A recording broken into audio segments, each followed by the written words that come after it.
Sahabat-sahabat Batam Oasis Center yang terkasih, salam jumpa kembali. Kali ini kami hadirkan ke ruang rohani Anda beberapa informasi mengenai dua orang kudus sekaligus adalah uskup dan pujangga gereja.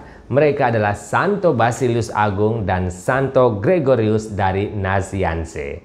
Semuanya sudah kami liput dari berbagai sumber hanya untuk Anda. Informasi yang pertama, mari kita lihat arti nama kedua orang kudus ini. Nama Basilius adalah sebuah nama khas bahasa Yunani, yakni Basileios, yang berarti raja. Sedangkan nama Gregorius juga merupakan sebuah nama khas Yunani, yaitu Gregorios, yang diturunkan dari kata Yunani juga, yaitu Gregoros, yang berarti waspada. Informasi yang kedua, banyak sumber mengatakan bahwa kedua orang kudus ini lahir di sekitar tahun 329 atau 330. Santo Basilius lahir di Kaisarea, sedangkan Santo Gregorius lahir di Ariansus, Kapadosia. Baik Kaisarea maupun Ariansus, kedua kota ini berada di Asia Kecil, yang sekarang kita kenal dengan Turki. Informasi yang ketiga, kedua orang kudus ini lahir di tengah-tengah keluarga Kristiani yang saleh. Bukan hanya mereka yang digelar kudus oleh gereja, tetapi anggota keluarga mereka masing-masing juga diakui kudus oleh gereja. Mari kita lihat satu persatu. Keluarga Santo Basilius Agung. Ayahnya adalah Santo Basilius Tua dan ibunya adalah Santa Emilia. Neneknya bernama Santa Macrina Tua. Saudari dari Santo Basilius ini juga diakui kudus oleh gereja, yakni Santa Macrina Muda, dan kedua saudaranya juga adalah orang kudus, yakni Santo Gregorius dari Nisa dan Santo Petrus dari Sebastia. Sekarang kita lihat keluarga Santo Gregorius dari Nazianze. Ayahnya adalah Santo Gregorius dari Nazianze Tua dan ibunya adalah Santa Nona. Kedua saudaranya juga diberi gelar kudus, yakni Santo Caesarius dari Nazianze dan Santo Gorgonius. Informasi yang keempat, Santo Basilius Agung dan Santo Gregorius dari Nazianze bersahabat sejak mereka berdua bersekolah di Athena, Yunani, yakni dari tahun 351 hingga 356. Dari Athena, Basilius kembali ke Kaisarea dan mulai membuka sekolah retorika dan hukum. Sedangkan Gregorius kembali ke Nazianze dan menjadi imam di sana. Informasi yang kelima. Poin ini kita akan lebih fokus pada Santo Basilius. Dari Athena ia kembali ke kampung asalnya dan mendirikan sekolah retorika dan hukum. Dia sangat berhasil dalam sekolah retorika dan hukumnya itu sehingga ia semakin terkenal. Ia menjadi terpengaruh dengan kehormatan dan kehidupan duniawi di sana. Namun hal ini tidak berlangsung lama. Semua keluarganya, khususnya saudarinya Santa Macrina Muda, mengingatkan dia akan semua kesia-siaan itu dan menganjurkan dia untuk menjadi seorang biarawan. Ia lalu berhenti mengajar dan menjual sekolahnya dan berangkat ke Mesir, Palestina, Syria, dan Mesopotamia untuk mempelajari corak hidup membiara. Sekembalinya dari perjalanan itu, ia bersama Santo Petrus Sebaste adiknya membangun suatu biara pertapaan di Pontus. Di tempat itu ia bertapa dan menjalani hidup yang keras bersama dengan beberapa rekannya, dan aturan hidup membiara di Pontus mengikuti contoh dari Santo Pachomius dari Mesir. Kehidupan membiara yang dibangunnya saat itu merupakan bentuk kehidupan membiara yang pertama di Asia Kecil. Oleh karena itu Basilius kemudian diberi gelar sebagai Bapak Perintis Hidup Membiara di Gereja Timur. Gelar yang sama juga diberikan kepada Santo Benedictus, pendiri Ordo Benediktin dan Abbas Biara Monte Cassino saat itu di kalangan Gereja Barat. Pada tahun 370, Basilius diangkat menjadi uskup Kaisarea, menggantikan uskup Eusebius. Ia dikenal sebagai seorang uskup yang berwatak tegas dan bersemangat. Kepandaian, kesucian, dan kerendahan hatinya menjadikan dia tokoh panutan bagi umatnya dan bagi uskup-uskup yang lain. Saat ia dihadapkan dengan situasi sulit akibat pesatnya perkembangan ajaran Arianisme, di mana ia diancam akan dibunuh dan diasingkan, ia hadapi dengan tenang. Berikut kalimatnya yang terkenal saat ia diancam dibunuh atau diasingkan. Aku tidak memiliki apapun, aku tak bisa dirampok. Pengasingan itu tidak mungkin, karena tempat manapun di bumi Allah ini adalah rumahku. Siksaan tidak dapat mengusik aku karena aku tak punya tubuh. Dan kematian ku terima karena akan membawaku lebih cepat kepada Allah. Dalam banyak arti, aku sudah mati. Sudah lama aku bergegas ke kubur. Informasi yang keenam.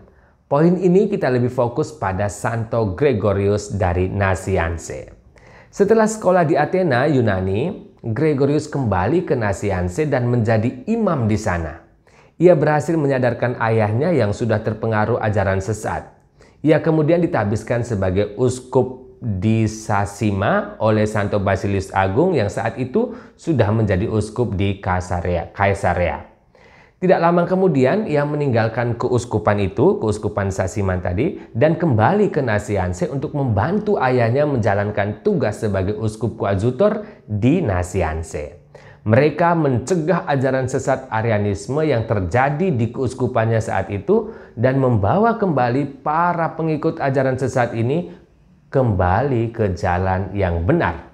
Ayahnya kemudian meninggal pada tahun 374 dan Gregorius menolak untuk menjadi penerus takhta keuskupan ayahnya. Namun pada tahun 375 ia pergi ke biara di Seleuci, salah satu biara yang didirikan Santo Basilius, dan mengasingkan diri di sana. Nah, pada tahun 381 ia menerima jabatan uskup baru di keuskupan Konstantinopel. Di sana ia mencoba memperbaiki kehidupan gereja dengan mengembalikan mereka dari pengaruh ajaran sesat Arianisme.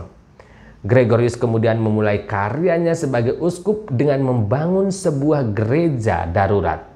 Gereja darurat itu diberi nama Anastasis, yang berarti kebangkitan.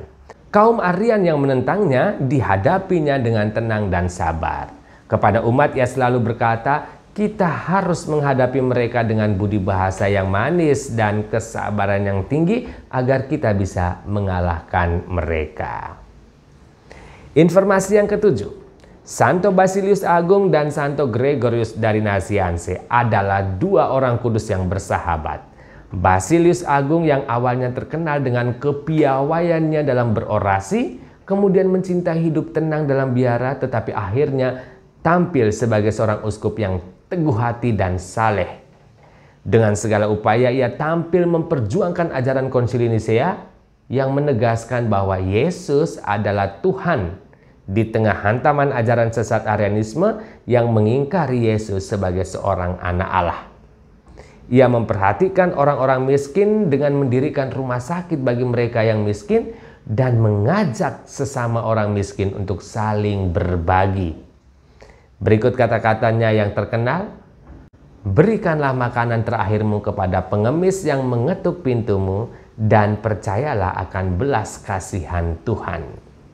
Sahabat-sahabat yang terkasih, sedangkan Santo Gregorius dari Nazianze yang begitu mencintai kehidupan yang tenang, kemudian tampil berkhotbah dan menulis banyak buku tentang iman dan tentang pembelaan agama di tengah situasi gereja yang memprihatinkan akibat pesatnya perkembangan ajaran sesat Arianisme tadi. Kegigihannya dalam mempertahankan ajaran iman yang benar dan keberhasilannya untuk menobatkan kembali banyak orang yang tersesat akibat Arianisme, maka gereja kemudian memberi mereka gelar Kudus dan Pujangga Gereja pada tahun 1567 oleh Paus Santo Pius ke-5. Informasi yang ke-8. Pada tahun 1204, relikwi Santo Gregorius dijarah oleh para ksatria salib, Crusaders, bersamaan dengan relikwi Santo Yohanes Chrysostomus dan dibawa ke kota Roma. Relikwi dua bapak gereja ini lalu berada di kota Roma selama 800 tahun. Tetapi pada bulan November 2004, Paus Yohanes Paulus II mengembalikan relikwi dua orang uskup agung Konstantinopel ini kepada gereja ortodoks. Patriark Konstantinopel saat itu, yaitu Patriark Bartolomeus, menerima penyerahan relikwi ini pada tanggal 27 November 2004 dalam sebuah upacara resmi di Basilika Santo Petrus di Roma. Relikwi Santo Gregorius kini disemayamkan di Gereja Santo Gregorius Konstantinopel, Istanbul, Turki, bersamaan dengan Santo Basilius Agung. Oh ya, kedua orang kudus ini diperingati gereja setiap tanggal 2 Januari, sehari setelah hari meninggalnya Santo Basilius Agung di tanggal 1 Januari. Demikianlah sahabat-sahabat yang terkasih, kisah kedua pujangga gereja yang sama-sama diakui dan dihormati oleh baik gereja timur maupun gereja barat. Semoga kisah hidupnya menginspirasi kita semua. Dari Batam Oase Center, Rumah Retret SSCC, kami mengucapkan salam sehat selalu. Sampai jumpa.